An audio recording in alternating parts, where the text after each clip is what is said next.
E69 news కి స్వాగతం. ముందుగా ముఖ్యాంశాలు. ప్రధాని మోదీకి ఎలన్ మస్క్ అభినందనలు. హైదరాబాద్ను విశ్వనగరంగా అభివృద్ధి చేస్తాం సీఎం రేవంత్. వరద విభత్సానికి గురైన ప్రాంతాలను సందర్శించిన మంత్రి కొలుసు పార్థసారథి, ఎమ్మెల్యేలు.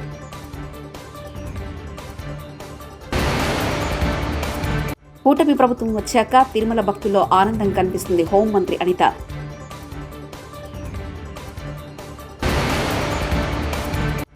అసెంబ్లీకి రాకుండా ఉండేందుకే జగన్ ఢిల్లీ డ్రామాలు, నాగబాబు. టెస్లా అధినేత, ప్రపంచ కుబేరుడు ఎలన్ మస్క్ ఎక్స్ ట్విట్టర్ ద్వారా ప్రధాని మోదీని అభినందనలు తెలియజేశారు. మైక్రో బ్లాగింగ్ సైట్ అయిన ఎక్స్లో అత్యధిక సంఖ్యలో ఫాలోవర్లు కలిగిన ప్రపంచ నాయకుడిగా నిలిచిన మోదీకి శుభాకాంక్షలు తెలిపారు. ప్రధానిని ఎక్స్ ద్వారా 100 మిలియన్ల మంది 10 కోట్ల మంది అనుసరిస్తున్నారు. అత్యధిక మంది అనుసరించే ప్రపంచ నాయకుడు అయిన ప్రధాని నరేంద్ర మోదీకి అభినందనలు అని ఎలన్ మస్క్ ట్వీట్ చేశారు. హైదరాబాద్ను విశ్వనగరంగా చేస్తామని ముఖ్యమంత్రి రేవంత్ రెడ్డి తెలిపారు. వచ్చే 10 ఏళ్లలో భాగ్యనగరాన్ని మరింత అభివృద్ధి చేస్తామని అన్నారు. గోపనపల్లి ఫ్లైఓవర్ను సీఎం రేవంత్ రెడ్డి ఈ రోజు శనివారం ప్రారంభించారు. ప్రారంభోత్సవంలో మంత్రులు కోమటిరెడ్డి వెంకటరెడ్డి, శ్రీధర్బాబు, డిప్యూటీ మేయర్ మోతి శ్రీలత, ఎమ్మెల్యేలు, ఎంపీలు, ఎమ్మెల్సీలు హాజరయ్యారు. దీంతో నగరవాసులకు మరో ఫ్లైఓవర్ అందుబాటులోకి వచ్చింది. ఈ అభివృద్ధి కార్యక్రమంలో భాగం పంచుకున్న మీకు అందరికీ మనస్ఫూర్తిగా ధన్యవాదాలు. మిత్రులారా, శేర్లింగంపల్లి శాసనసభ నియోజకవర్గం వేగంగా అభివృద్ధి చెందుతున్న హైదరాబాదు నగరం.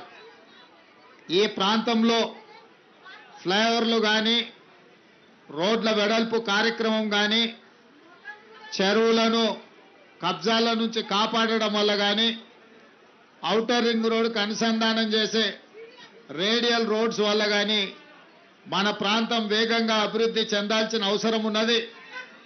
ఇంతకుముందు గాంధీ గారు, కోమటిరెడ్డి వెంకటరెడ్డి గారు, శ్రీనివాసరెడ్డి గారు చెప్పినట్లుగా ఈ ప్రాంతంలో అభివృద్ధి కోసం అవసరమైన ఏ నిధులను ఆపకుండా పూర్తి స్థాయిలో ఎక్కడికక్కడ వేగంగా మీకు నిధులు ఇచ్చి ఈ ప్రాంతాన్ని అభివృద్ధి చేసే బాధ్యత ఈ ప్రభుత్వం తీసుకుంటుందని చెప్పి మీకు అందరికి తెలియజేస్తున్నా. అదేవిధంగా ఇవాళ తెలంగాణ రాష్ట్రానికి 65% ఆదాయం మన ఈ ప్రాంతం నుంచే, జంట నగరాల నుంచే, హైదరాబాదు నగరం నుంచే వస్తుంది. ఇతర జిల్లాలు, ఇతర రాష్ట్రాలు, ఇతర దేశాల నుంచి ఇక్కడ ఉద్యోగ ఉపాధి అవకాశాలకు లక్షలాది మంది వచ్చి ఈ ప్రాంతంలో స్థిర నివాసం ఏర్పరచుకుంటున్నారు అని అంటే ఈ ప్రాంతం ముఖ్యంగా ఎక్కడి నుంచి ఎవరు వచ్చినా హక్కును చేర్చుకొని ఉండడానికి, ఉద్యోగ ఉపాధి అవకాశాలు చేసుకోవడానికి మీరు సహకరిస్తున్నారు. కాబట్టి ఈరోజు నగరం వేగంగా విస్తరిస్తున్నది. మన ప్రాంతంలో ఎక్కడి నుంచి ఎవరు వచ్చినా వాళ్ళకి ఇక్కడ అవసరమైన ఉద్యోగ ఉపాధి అవకాశాలు మనం కల్పిస్తున్నాం.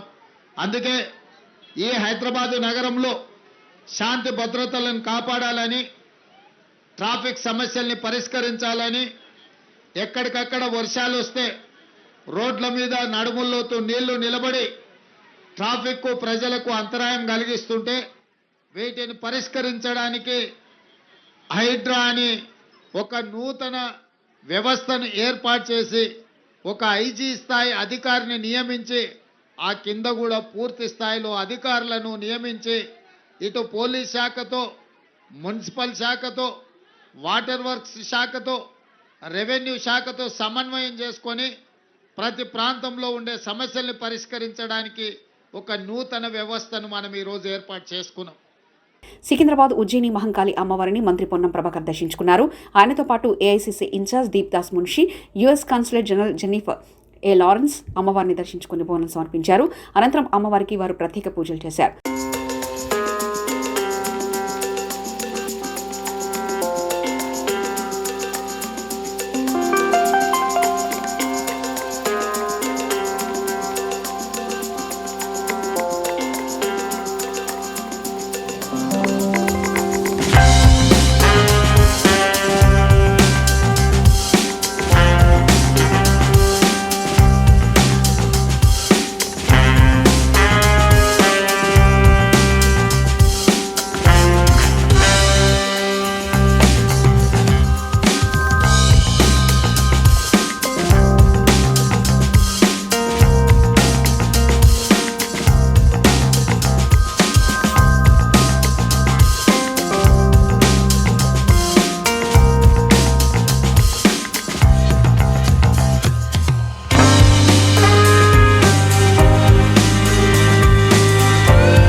తాడేపల్లిలోని క్యాంపు కార్యాలయంలో వైఎస్ఆర్సీపీ లోక్సభ రాజ్యసభ ఎంపీలతో పార్టీ అధ్యక్షుల సమావేశం.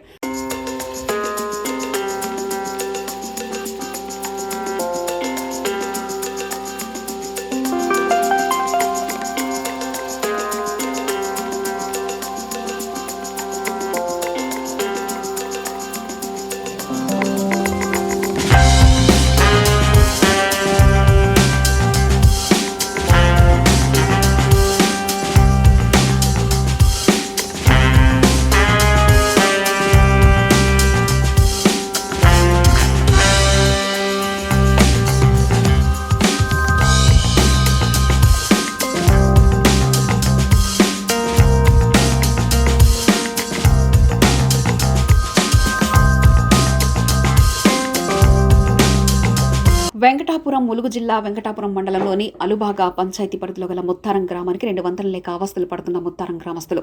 ముత్తారం గ్రామ ప్రజలు మాట్లాడుతూ, మేము ఈ ఊరిలో గత 50 సంవత్సరాల నుంచి 114 కుటుంబాలు జీవనం సాగిస్తున్నాయి. మాకు ఇంతవరకు రోడ్డు మార్గం లేదు. వర్షాకాలం వచ్చిందంటే గర్భిణీలకు, అనారోగ్యంతో ఉన్న వాళ్లను ప్రధాన రహదారికి వెళ్లాలంటే 5 కిలోమీటర్ల మేర ప్రయాణం చేయాలి. వాగులు దాటుకుని వెళ్లడానికి అనేక అవస్థలు పడుతున్నాం. అయినా మా గ్రామాన్ని ఎవరు పట్టించుకోవడం లేదు. అందుకని ఈ గ్రామంలో గ్రామ పెద్దల నిర్ణయంతో తాత్కాలిక వంతెన నిర్మాణం కొరకు ప్రతి గడపకు 5,000 రూపాయలు సేకరించి మా వంతెన నిర్మాణాన్ని మేమే నిర్మించుకుంటున్నాం. ఇకనైనా మా ఆవేదన అర్థం చేసుకుని మా గ్రామానికి సహకరిస్తారని అధికారులను వేడుకుంటున్నాం. ఈ కార్యక్రమంలో ముత్తారం గ్రామస్తులు పాల్గొన్నారు. అనారోగ్య పరిస్థితులు వచ్చినప్పుడు తీసుకెళ్దామన్నా సరైన బండి సౌకర్యం కానీ ఆటో సౌకర్యం కానీ లేకుండా ఈ వాగు వల్ల చాలా ఇబ్బంది పడుతున్నాం సార్. ప్రభుత్వం మా నుంచి మా ట్రైబల్ గ్రామం, ఆదివాసీ గిరిజన గ్రామం ఒక 114 కుటుంబాలు నివసిస్తున్నాం సార్. ఇక్కడ ఎంత రోడ్డు మార్గం లేక చాలా ఇబ్బందులు, చాలామంది అనారోగ్య పాలై చనిపోవడానికి జరుగుతుంది. ఇక మాకు ప్రభుత్వం ఎంత చేద్దామనుకున్నా ఆఫీసుల చుట్టూ తిరిగి కలిసిపోయినాం. ప్రభుత్వం నుంచి ఏమి మాకు రానందుకు మాకు మేము ఏదో మా వంతు మేము ఏదో కృషి అన్నట్టు కొద్ది డబ్బులు సమకూర్చుకొని ప్రభుత్వం ఇక మాకు చేయనందున మేమే ముందుకొచ్చి కూరలు పెట్టుకొని గ్రామాల ద్వారా పోసుకుంటున్నాం సార్. ఇకనైనా ఇప్పుడున్న కాంగ్రెస్ ప్రభుత్వం మా అందరూ దయించి కొద్దిగా మాకు ఏర్పాటు చేసేటట్టు చేయగలుగుతారని కోరుతున్నాం. మాకు రోడ్డు సౌకర్యాన్ని గవర్నమెంట్ చేస్తాయి. ఇక మేము సొంత డబ్బులతో కొంత జమ చేసి ఇక రోడ్డు పోపిస్తాను, కూరలు తెప్పించిన 5 లక్షల దాకా ఖర్చు అవుతాను. ఎవరు కూడా మమ్మల్ని పట్టించట్లేదు. ఇప్పుడు కాంగ్రెస్ ప్రభుత్వం వచ్చింది, అది కూడా పట్టించట్లేదు. మరి వర్షాకాలం కదా చాలా ఇబ్బంది అవుతుంది. ఇంతకుముందు ఒక సంవత్సరం ఒక మనిషి కూడా వాగులో చచ్చిపోయింది. దాన్ని బట్టి గవర్నమెంట్ ఏమైనా మాకు సహాయం చేయగలుగుతుందా, ఏమవుతుందో మరి దయించి చేస్తే బాగుందని ప్రభుత్వాన్ని కోరుతున్నాం. ములుగు జిల్లా వెంకటాపురం మండలంలోని ఏజెన్సీ ప్రాంతాల్లో వాగులు వంకలు దాటుకుని మారుమూల గ్రామాల్లోని ఆదివాసీ గూడాలపై మెరుగైన వైద్య సేవలు అందించడానికి ప్రాణాలు సైతం లెక్క చేయకుండా డాక్టర్ భవ్యశ్రీ తమ సిబ్బందితో సీతారాంపురం, ముత్తారం, కలిపాక గ్రామాల్లో హెల్త్ క్యాంపు నిర్వహించారు. వర్షాకాలం సీజన్ కావడంతో వ్యాధుల పట్ల తగు జాగ్రత్తలు తీసుకోవాలని, చుట్టుపక్కల పరిసరాలను జాగ్రత్తగా ఉంచుకోవాలని, నీటిని ఎక్కువగా రోజులు నిల్వకుంచకుండా చూసుకోవాలని, దోమతెరలు నిత్యం వాడాలని సూచించారు. అలాగే గర్భిణీ స్త్రీలను వెంటనే సురక్షిత ప్రాంతాలకు తరలించారు. ఈ కార్యక్రమంలో PHSY Lakshmi, health assistant Mohan Krishna, P Manohar, ASHA వర్కర్లు, ఏఎన్ఎంలో సిబ్బంది పాల్గొన్నారు.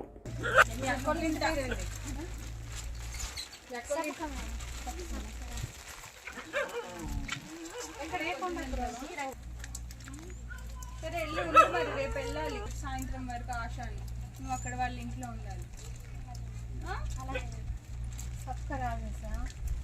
కాలేవు కదా, నువ్వు రేపు పొద్దున్న రెడీ అయ్యి ఉంటే వెహికల్ తీసుకొచ్చి నేను తీసుకెళ్తా. లేటుగా వచ్చినాము. రేపు ఉండడా? అడవిలో పోయిండు. ఉన్నాడు కానీ మేకలు బాగా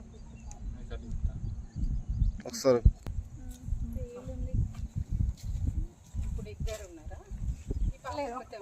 ఇద్దరు తప్పకుండా రావాలని చెప్పి ఉంటే మేడం మాట్లాడేది ఆయన తోటి. రేపు పొద్దున్న బండి పంపిస్తాను, రావాల్సిందే.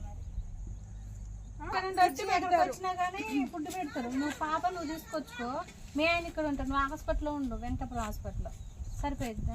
తిండి పెడతారా? తిండి పెడతారు.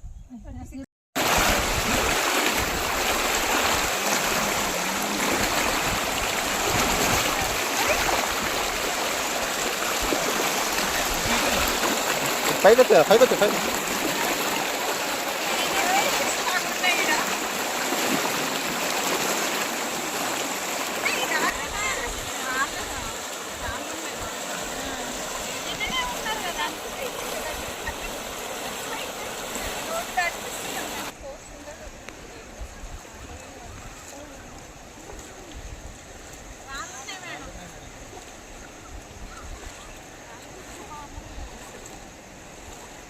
ఏపీలో రాష్ట్రపతి పాలన పెట్టాలన్న మాజీ సీఎం జగన్ వ్యాఖ్యలపై జనసేన నేత నాగబాబు తీవ్రంగా మండిపడ్డారు.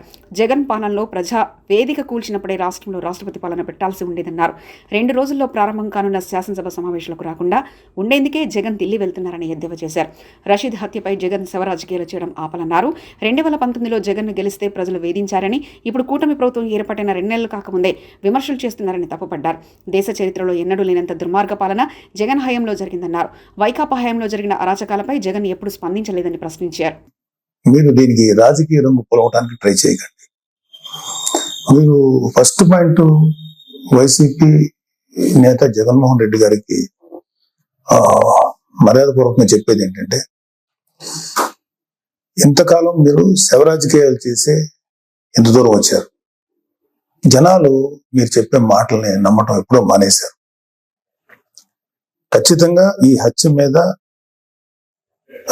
హత్యకి సంబంధించి మేము కూడా ఖండిస్తున్నాం.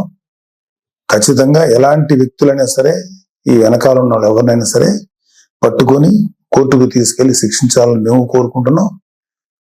అయితే ఇంకొక విషయం ఏంటంటే, గంజాయి ఇన్ఫ్లుయెన్స్ తో కూడా ఉండుంటది ఎవడైతే చంపాడు అని కూడా బయట ఉంది. సో ఇలాంటివన్నీ రకరకాల వెర్షన్స్ వస్తున్నాయి. సో మీరు అర్జెంటుగా వినుకొండొచ్చి ఆ చనిపోయిన కుర్రవాడికి ఒక పార్టీ నాయకుడుగా మీ సానుభూతి తెలపడం అనేది మాకు ఎటువంటి అబ్జెక్షన్ లేదు, మంచిది కూడా తెలుపుతాం.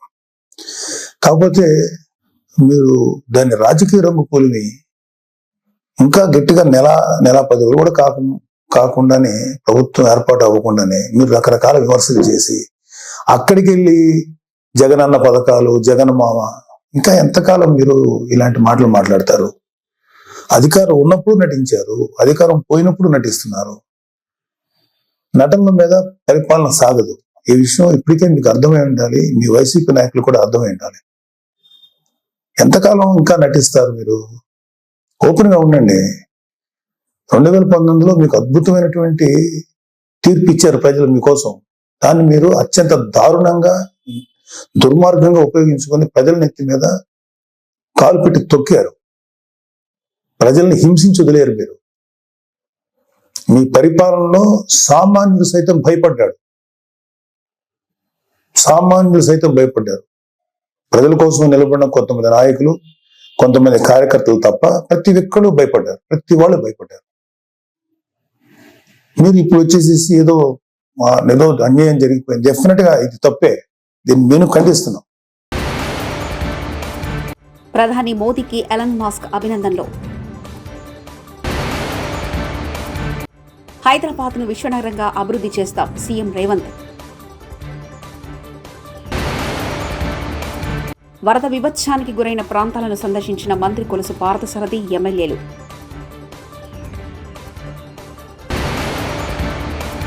కూటమి ప్రభుత్వం వచ్చాక తిరుమల భక్తుల్లో ఆనందం కనిపిస్తుంది హోంమంత్రి అనిత.